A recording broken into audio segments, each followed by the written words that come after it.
Hey, good morning, everybody, and beautiful people out there. This is Robert with the No Pay No Stay Network. Got the Hustle Cup, got some hustle inside for real. Because when you get old like me, you gotta have a little get up and go.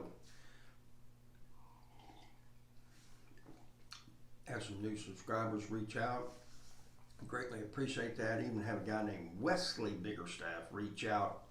Spells his name just like I do, and he actually lives here in Pensacola. So we're going to try to get up sometime next week and meet. Maybe, who knows, maybe we're related somewhere down the line or something like that.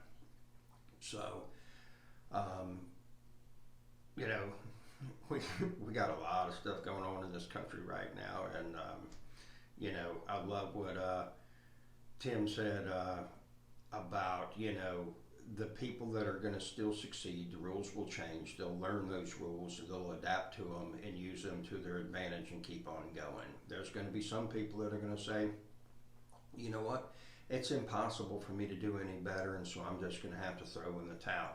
I get it. You know, change is not easy, and neither is being successful. Choose your heart.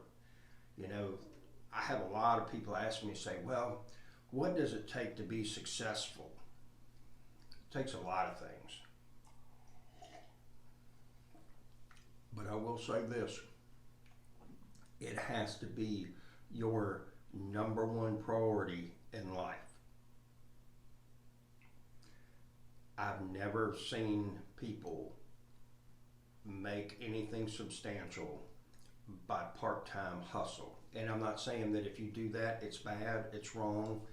That's not what I'm saying at all. What I am saying is that when you go into business for yourself or you launch an endeavor, every action that you do has to go around it. For you to do that and just to make, a movement of 2 feet on a 100-mile journey is going to take so much effort. And it's just like kind of getting a locomotive going. You see in the old movies about where the wheels kind of spin and, it moves just a little bit forward, but it's not really going anywhere fast, but the wheels are moving faster, but the train's, slowly but picking up speed. That's what like being in business for yourself is. And, I constantly tell people, make sure, that anybody that you know within 3 to 5 feet of you knows exactly what you do, and what you are about. Tell everybody. My pastor is all about spreading the word of Jesus. We'll walk into a convenience store and he'll start in a very loud voice, anybody know about that king? That's what his thing is, and that's what he's about. I used to have a friend of mine years ago that everywhere we went, he'd introduce himself, talk about his business and everything, and I thought it was the most obnoxious thing in the world. I totally understand, and there's some people that have been very monumental in shaping business in this country, and one of them was P.T. Barnum from Barnum and Bailey Circus. Okay, and he was one of the greatest self-promoters of all time. One that's in this day and time, is Conor McGregor. You might not like the guy, okay, but take what he says off. You have to give him props for being one of the best self-promoting people in the world at this moment. Okay, he just is. Muhammad Ali was another great. Everybody knew who he was. Every chance he got for press time, he used it to his fullest advantage.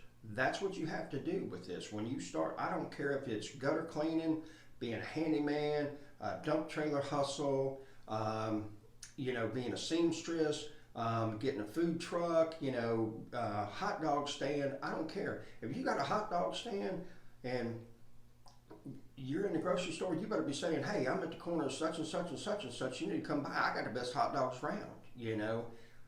That carries so much weight as opposed to, we're starting to become immune to seeing these pop-up ads on social media, even YouTube, my channel and stuff like that, that we see them so often and then they just go by the wayside. But there is something about when somebody's in front of you and says, you need to come and check out my hot dogs, okay?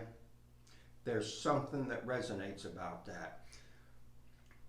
To be successful, folks, you got to learn how to promote yourself. You got to get out there. You got to be the face of the business, and if you're out there, having slanted political views in the public, as far as, everything is one way, whatever your way is, and everything like that, because like when somebody sits here and sends me a message and says, hey, you got any properties for rent? You know what I do? I go to their Facebook page immediately and I look at it, and if they're talking about, hey man, I got this big fat one and everything, we just got a bunch of stuff in and everything like that, and it's like, hey man, at some point somebody's going to be kicking in the door, whether you ripped them off for some money or they're kicking in the door serving some warrants, you up to no good, somebody's going to be kicking in some doors, and it just blows me away how many times